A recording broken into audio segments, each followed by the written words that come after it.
Maps out how the board's business should be conducted, sets agendas, and organizes the activities of other committees. This committee should be small enough, 7 or 8, to function effectively. Wolf 1999. In a large board, the executive committee usually includes committee chairs or other selected leaders from the board. 4.2.2.3 Development and Training. To recap the discussion of the differences between nonprofit and for-profit boards, the former are all volunteers and may come from different backgrounds with little or no knowledge of nonprofit management/organizations. Therefore, one cannot underscore the importance of proper orientation and training of board members. Jackson and Holland, 1998. New board members should have orientation sessions, see Box 4.5, where they will meet the staff and attend presentations by the CEO and board president. During the orientation, it is important to distribute copies of the board policy manual. Roth, 2020, emphasized that the board manual should include the mission statement, brief description of programs, current budget, recent financial statement, list of current funding sources, organizational chart, list of board members' names and addresses, bylaws, and long-range plan, if one exists. The orientation session could be a one-day retreat event. It is a good practice to have periodical training sessions scheduled to provide opportunities for board members to learn about new developments and emerging issues relevant to the nonprofit sector and to their NPO. The board could also have a mentoring policy, whereby a seasoned board member would work with a new board member to help him or her get acquainted with the board's activities and the NPO. The board must also address leadership and development needs, through coaching or mentoring, for example, that can facilitate leadership succession. Creating a board development committee is highly recommended. Axelrod, 1994. Brown's research, 2007, found that board development practices lead to competent board members, a significant predictor of board performance. Box 4.5 New Board Member Orientation Checklist. Facility visit and staff introductions. Briefing on program strategies and results. Introduction to committees and advisory groups. Committee assignments and orientation. Calendar of meetings and events. Field visits, if applicable. Library of organizational information. Review of audits, insurance, contracts. Other, additional information/document is relevant to the NPO. Source, excerpt from Board Source, 2007. The Nonprofit Answer Book. A practical guide for board members and chief executives. New York, Wiley, 109. 4.2.2.4 Evaluations. It is important to use some type of evaluation to ensure continued effective board performance. Two types of evaluations are discussed in the nonprofit governance literature: overall board performance and individual board performance. Unfortunately, both practices are relatively rare in board governance. Cornforth, 2001. Board Source suggests that a formal assessment of the full board's functions should be conducted every 3 or 4 years. 2007, 135. Usually this is done through a survey where board members anonymously answer different questions that ask them to rate how well the board is doing in various areas. Other options include informal discussion with each trustee or anonymous written statements. Dismissal through a majority vote of the board or some other procedure is an action that should be taken in the case of gross misconduct. Cornforth 2001, 68. Unfortunately, the 2017 National Index of Nonprofit Board Practices reported that only 48% of boards have conducted a formal, written board assessment in the past 3 years. Board Source, 2017. 4.2.2.5 Important Policy Documents. For a board to work effectively, it is important to set some policies in place. Following are some important policies that all boards, irrespective of their size, should develop and implement. Terms of office limits. Limits should be placed on terms of office, usually 3 or 4 years, and on the number of times a trustee can be re-elected. Such a policy addresses the problem with deadwoods and also brings fresh blood to the group. It is important that all board members' terms do not expire at the same time. Without some overlapping representation from the members of the board, the organization would lose its important history and continuity of policy development and strategic direction. Attendance. This is a crucial policy, which should also include a specific criterion for the number of unexcused absences. Such a policy will not only re-emphasize a board member's responsibility and commitment but will also have a process to address difficult issues that may emerge with non-attendance. Financial commitment. This policy should make it clear whether board members are expected or required to make a financial contribution. As mentioned before, it is good practice to make financial commitment as a mandatory requirement. However, considering the possibility of this being a disincentive for some prospects to join a board, it is better not to mandate a specific amount of the contribution. Conflict of interest.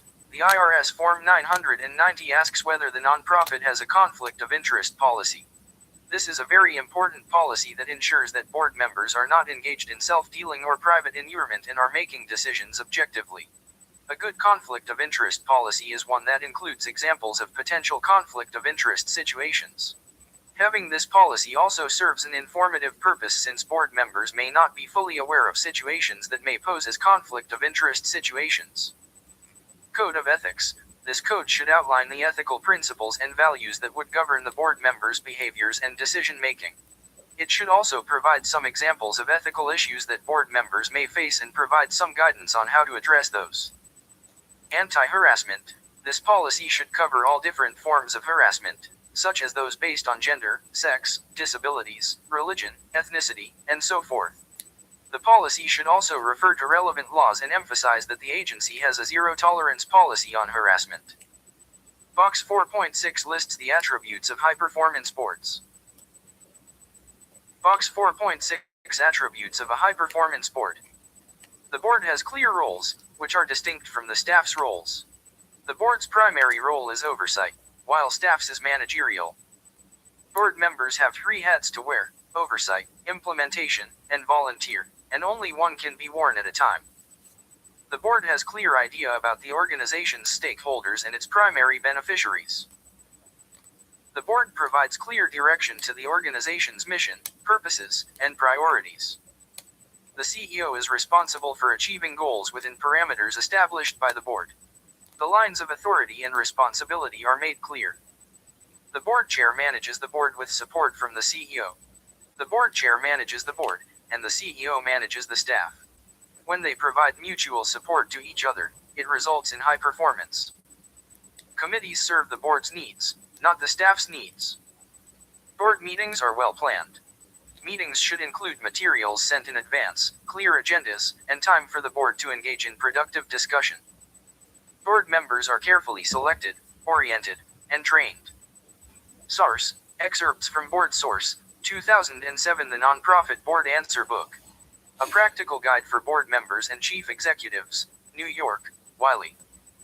4.3 Chief Executive Officer, CEO. In practice, the CEO in a NPO assumes many of the governance and management roles and responsibilities. As Worth explains, where the unique characteristics of nonprofit management come together with the greatest significance is in the position of the Chief Executive Officer, 2009, 90. Similarly, emphasizing the crucial role of nonprofit executive directors, Block argues that, in some organizations, the role of the executive director is not shaped through the board's articulation of expectations, but rather is shaped by the executive director's experiences and know-how, 2001b, 100. The uniqueness of a nonprofit board may give the CEO this power. As discussed before, board members are all volunteers, have no financial stake with the NPO, and some may not have experience in nonprofit management. The CEO may know more about the organization than the board, especially if its programs provide specialized services. The problem might be, as Worth pointed out, it may be possible for a CEO to manipulate the board, orchestrate board meetings, and relegate the board to the role of a rubber stamp for his or her initiatives, 2009, 73. The board thus needs to work closely with the CEO not only to provide support to him or her, but also to monitor that the CEO is not inappropriately redirecting the NPO activities or jeopardizing its mission, and also keeping them fully informed. However, micromanagement is also not the alternative. Experts recommend developing a culture of healthy and mutually respectful partnership between the CEO and the board in leading the NPO. 4.3.1 Common Job Duties and Responsibilities. All organizations' functions and structures are affected by the environment, their internal cultures and issues, sizes, history, and many other factors. Similar forces and factors also influence the CEO's job duties in a particular NPO. This means that the job duties and responsibilities of the CEO vary widely depending on an organization's size, structure, history, and other factors. As Moyers explained, even within a single organization, the role of the chief executive changes over time based on shared history and trust, changing skills, and personalities of the board, the growth and professional development of the chief executive, and other factors. 2006, X. Following are several common job duties of NPO CEOs. General duties. These are duties that any CEO is expected to engage in, whether it is a NPO, for-profit, or a government organization. Henry Mintzberg's 1973 description of the 10 roles of an executive director has been applied to NPOs. Mintzberg categorized executive managers' 10 roles within 3 sets of behaviors. 4 decisional roles: entrepreneur, disturbance handler, resource allocator, negotiator. 3 informational roles: monitor, disseminator, spokesperson.